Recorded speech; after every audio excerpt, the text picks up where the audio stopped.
बुलवाना चाहते हैं उनकी आज्ञा से मैं बोलूंगी। जय गुरु जी, शुक्राना गुरु जी। आज पूरी परिवार में पूरी आंटी को गुरु महाराज ने इतना ज़्यादा ब्लेस किया कि इन्होंने अकेले अपने दम पे अपने बेटे की शादी की और मन में अरदास की कि जब शादी पूर्ण निर्विघ्न संपन्न होगी उसके बाद मैं अपने घर में गुरु महाराज का सत्संग कराऊंगी। तो उन्होंने अपने गुरु जी को दी हुई जो भी वचन था आज वो पूरा हुआ।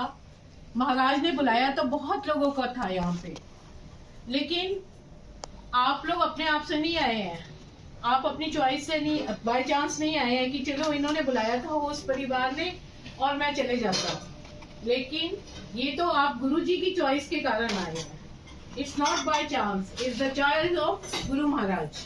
तो गुरु महाराज ने आपको बुलाया, किस तरह कैसे ब्लेस किया ये आप यहाँ से जाने के बाद ही महसूस करेंगे। ब्लेसिंग्स बहुत दी है क्योंकि आंटी को इतने प्यार से उन्होंने, जब इन्होंने लोकल भी शादी नहीं थी, गुड़गांव थी, वहां की और अपना परिवार पूरा किया। तो महाराज ने टाइम टाइम पे सबको ब्लेस करना है। किस तरह करते हैं वो आप लोग स्वयं, जो आप लोग बैठे हुए हैं आके, वो क्यों आए हुए हैं? गुरु महाराज ने कुछ ना कुछ तो मिरेकल्स करें आपकी लाइफ में, तभी आप बैठे हैं। और डे बाय डे उनके लिए हमारे मन से शुक्राना ही निकलता है। कहते हैं गुरु जी की जब संगत में हम करते हैं, जाते हैं, बैठते हैं, तो महाराज हमें 360 डिग्री ट्रांसफॉर्म कर देते हैं। वो ट्रांसफॉर्मेशन ऐसा है कि आपके थॉट, आपके विचारों में वो आपको वो कर देंगे, बदल देंगे। जो चीज गुरु संगत में मिलने से पहले हमें खराब लगती थी, छोटी छोटी बातों को हम कन्फ्रंट करते थे, लड़ाई झगड़ा बहस करते थे, पर अब गुरु महाराज ने हमारे जो ट्रांसफॉर्मेशन किया है वो ये किया है, चलो कोई ना, नमक सब्जी तो कम है, कोई गल नहीं, आज गुरु जी थोड़ा ही नून खिलाना चाहते सी। शक्कर अगर किसी ने चीनी ज्यादा डाल दी है तो हम कहते हैं आज गुरु जी ने मीठा ही खिलाना था। तो देखा आपको कैसे विचारों में बदला। यही वही हम हैं जो शुरू से है, और हम 1 मिनट नहीं लगाते थे किसी के में भी बोलने में। ये हमने भी किया है क्योंकि गुरुजी ने मुझे 2 साल से ट्रांसफॉर्म कर दिया पूरी तरह। अब मुझे वो लगता नहीं है कि आप नमक पड़ा हुआ है, ज्यादा है तो भी खा लिया, चलो गुरु जय गुरु जी, शुक्राना गुरु जी करके, चीनी ज्यादा है तो वो खा लिया। तो फिर बताइए घर में डिस्कशन कैसे होंगे जब आपने अपने आप को बदल लिया कि ठीक है आज गुरु महाराज की यही इच्छा थी और हम यही खाएंगे। गुरु जी की संगत में आते रहिए। गुरु महाराज कहते थे कि संतानों वेट नहीं कराईदा, तो वो बहुत अच्छे हैं, वो बहुत लकी हैं जो कि गुरु महाराज के आने से पहले आ जाते हैं और उनका वेट करते हैं। ब्लेसिंग्स तो वो सबको दे रहे हैं, आप सब ब्लेसिंग्स लेके जाएंगे, लेकिन ब्लेसिंग्स की जो डिग्रीज होती हैं वो आप पे अपने आप निर्भर करती है कि आपको कितनी ब्लेसिंग्स ले जाना है। महाराज जी कभी किसी को 5 मिनट में ब्लेस कर देते हैं और किसी को 5 साल नहीं करते हैं। फिर वो बोलते हैं कि यार हम भी जा रहे हैं गुरु महाराज के पास, हमारा क्यों नहीं हो रहा? तो जस्ट चेक योरसेल्फ, एनालाइज कीजिए कि हम क्या गुरु जी के डिसिप्लिन को मान रहे हैं। इनकी भक्ति बहुत सौखी है, बहुत ज्यादा, पर डिसिप्लिन बहुत हार्ड है कि उसमें ये है कि हमें किसी की निंदा चुगली नहीं करनी है, ना सुननी है।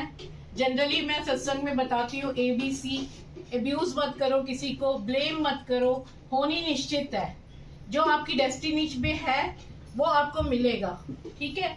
और कर्ज मत करो कि आप कहते हो ना कि उसने मेरा ये बुरा किया है तो उसका भी ये हो, बट डोंट डू दैट।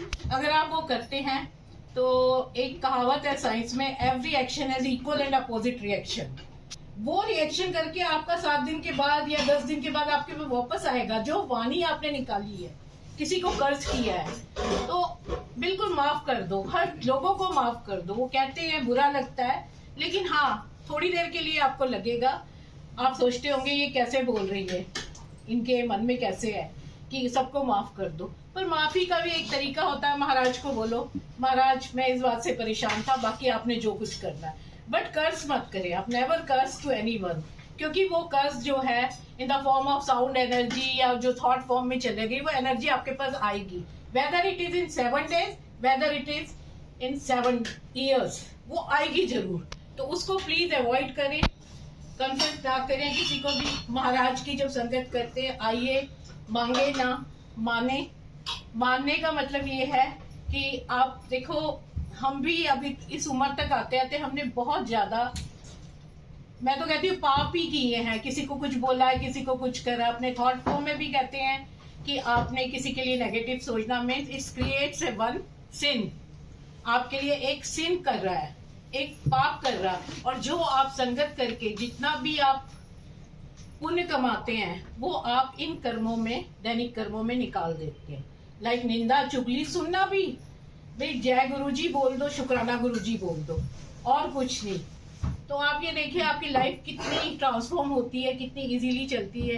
देखिए अप एंड डाउन्स तो आएंगे लाइफ में, वो क्यों है? Just because our earn karmas, जो हम कर्म लेके आए हैं इस जन्म में, वो हमें काटना है। महाराज की संगत करने से महाराज 90% तो काट देते हैं, बट जो 10% होता है जब हम आते हैं तो हम वो भी नहीं सहन कर पाते।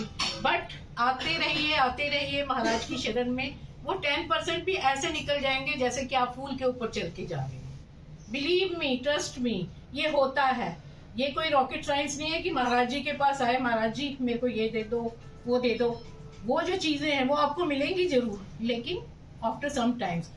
It's not a rocket science कि आ जाए और आज ही मिल गई। तो धैर्य रखिए, पेशेंस रखिए, सारा कुछ मिलेगा। मांगो नहीं, बिना मांगे। फिर एक क्वेश्चन जनरली उठता है कि अगर हम अपने माँ बाप से नहीं मांगे तो किससे मांगेंगे? हमारा रब है, हमारे गुरु साहेब है, हम इनके आगे नहीं मत्था टेक के कुछ बोलेंगे तो कैसे है? बट संगत जी प्लीज आप इनकी परीक्षा लीजिए।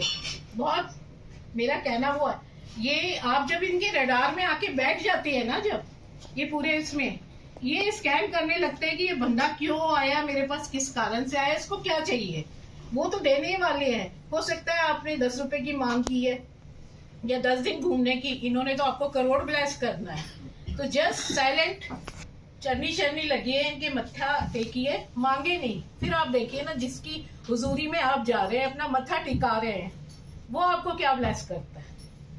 अरदास कीजिए, बस अरदास में एक जरूर जोड़ दीजिए कि मेरे को तो गुरु साहिब ये चाहिए है, लेकिन अगर आपके विजडम के according, it's according to your wisdom, best है मेरे लिए, then only you grant me, तब आप दीजिए। अरदास वही है आपकी, लेकिन आपने एक प्रीफिक्स के अंदर जोड़ दिया कि अगर आप चाहते हैं उचित तो ये काम करिए। इससे ज्यादा हमें मांगना नहीं है।